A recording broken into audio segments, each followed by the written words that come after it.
Aaron, What? we're filming, man. Come on. Okay. Hello， 大家好，欢迎来到我的第一个视频。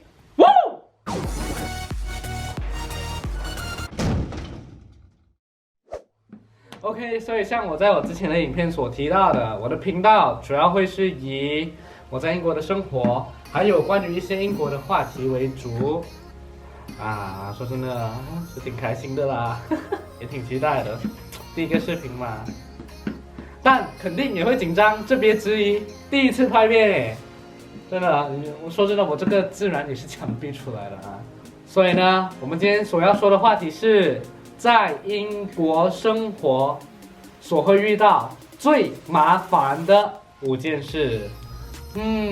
首先呢，我会先从一个对我来说影响比较没那么大的一个课题开始，再慢慢的去进展到我个人觉得是最麻烦的课题了。和大家分享一下我心中的无奈吧。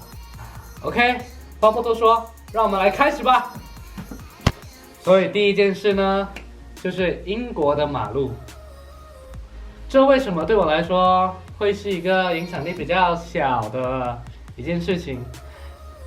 其实我现在目前就读的这个城市，它算是在英国里相对比较小的一个城市，所以基本上从我住的地方要到学校或到市中心，其实也就要大概10到15分钟之间就到了。所以基本上我是没有什么必要去打车啊，还去买一辆车还是什么的。当然除了去蹦迪喝酒的时候啊。OK， 回归正题。所以呢，基本上我通常 most of the time 啦，我都是步行去市中心还是学校的。但是如果真的我打车出去的时候，如果真的有天打车出去的时候，你就会发现和其他国家相比，英国的路是多么的窄小。他们基本上就是一个道了，就只有2条线，一进一退这样子的啊。然后偶尔他们还要有车会泊在路旁边，把本来已经很小的一个街道弄得更加窄小，更加没有车可以通过。有时候比如说如果有一辆车是往这里走的，然后有另外一辆是往你反方向走的，对吧？如果他们遇上了，有其中一辆车就有可能会需要退车才可以让另外一辆通过。就这样，我个人觉得这真的很麻烦。我也不明白他们是说是为了留下他们的历史的那种建筑，需要这样子通融一下这个道路的建筑的方式了啊。那我真的以一个马来西亚人，一个街道都会比较宽敞的从一个这样子的地方来的一个人，真的是觉得有点难适应了啊。第二件事，英国的火车，这个不止麻烦，而且还很可能存在着自己的一个都市传说。OK， 其实我觉得这个话题是因人而异啦，但是以我个人的经历来看呢，我搭火车9次，大概有3到4次都会遇到所谓的 signal failure， the train has been delayed。 你知道，当你抱着回家很期待的心情，或旅游很期待的心情，要上火车，结果突然看见这几个字的时候，心里是多么的崩溃吗？哇啦！我的行李20皮路啊，连我等毛咩抵你的头啊，忧死哦！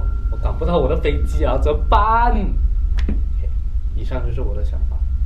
然后上一次呢，当我从法国回来的时候，本来我是可以从伦敦直接搭火车回到去我的城市的。其实我这地方还算是乡下，算了但是呢，就是因为所谓的 signal failure， 我需要转车。我就到了一个地方，我忘了它整体上的那个名字了，但我所记得的是，我本来是应该要在火车站的 Platform 1搭火车的，但是在我该搭的火车抵达半小时之前，有一辆空无一人、完全没人、没司机的火车突然间停在了埃弗莫尔。你知道那个时候我是多么的被吓到吗？我那时候就自己心想，哟，怎么这样子了？突然间有一辆这样的火车会出来了，都没有司机也没有人在里面，完全空空了，怎么停在这边了呢？所以后来我就自己 Google 搜索了一下这件事情，才发现原来这已经不是第一次火车站发生类似的情况了。根据上面所写的资料呢，到至今为止，英国还没有办法去查出为什么这种事情会发生。然后，如果大家有兴趣读这则新闻的话，我会把链接放在下面。至于接下来的事情，我就会让网友们自己去联想啦。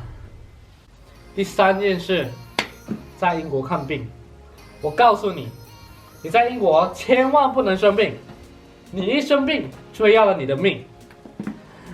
就是我刚到英国的时候呢，因为不适应他们的天气，然后就导致我染上了一个挺严重的感冒。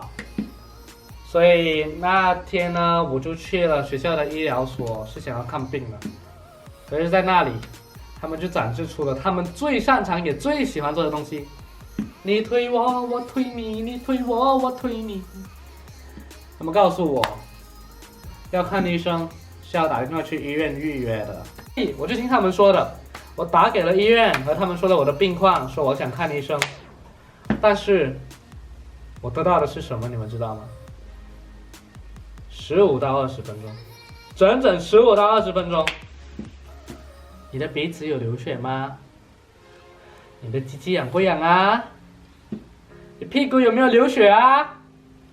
整整15到20分钟，这我一定要强调。我就心想，你阿妈 Aaron, you can't say 你阿妈。然后说完了这些呢，他们还告诉我，因为你这个病况不是很严重，所以你必须要等4-5个小时才能来医院看病哦。我就心想，老兄，我这边都要死了啊！你还跟我讲要等4-5个小时，我倒不如现在晕倒给你，让你把我抬到医院去。OK， 可是到最后我还是到医院了，他们就把我也不能说扣留了，他们就把我留在医院里8个小时，说要让我降温。我也回来听话咯。可是在我要走之前呢，他们和我说，我们这里会写一系列药给你，你要自己去 pharmacy 买这些药，因为我们是不提供药物的。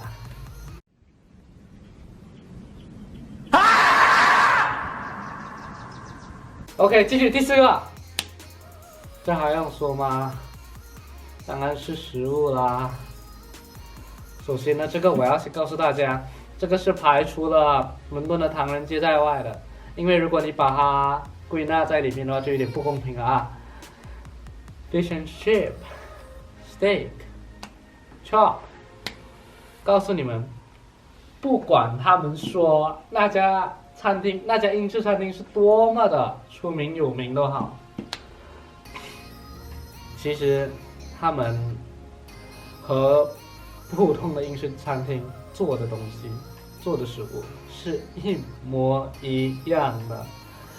他们很多时候应该说他们 most of the time they fries all their stuff literally。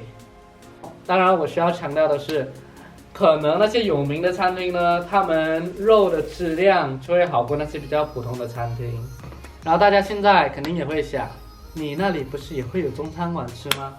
那当然啦，当然是会有中餐馆，但是它难道真的会比国内的食物还好吃吗？为什么这个是第4个说的呢？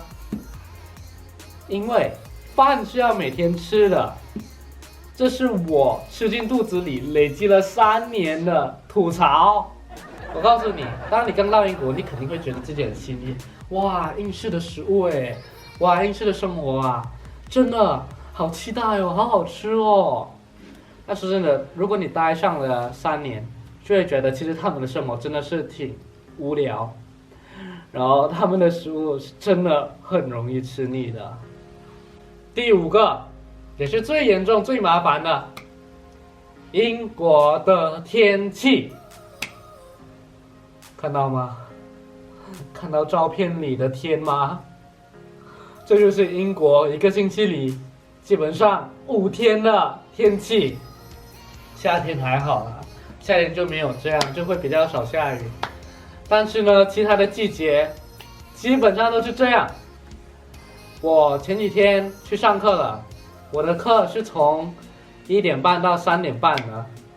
当我刚离开家门的时候，天还是有阳光，还是有太阳的。但是当我回到家时，是这个样子。你们看他们的天气预报也是没用的，因为说真的，他们的天气预报真的是挺不准确的。他们的雨可以说来就来2天，说走不过1天，真的是英国人常挂在口中所谓的 British weather。还有一点要补充的是，他们冬天的时候呢，基本上4点半就会完全天黑了。说真的，我是挺不喜欢这个样子的，因为我自己本身是比较喜欢阳光普照啊，然后有阳光的天气，这样可以做相对更多的事情，还有和朋友出去玩还是什么的。以上就是5件居住在英国的外国人会遇到的最麻烦的事情。今天的影片就到此结束。虽然说我会吐槽英国，但说真的，我也挺喜欢，也觉得这国家是挺丰富，也挺多姿多彩的啦。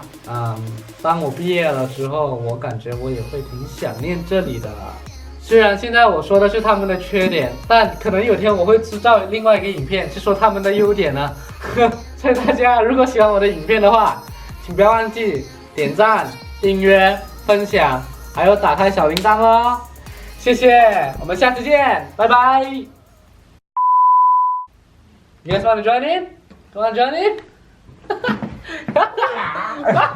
Bye. Say bye. 谢谢。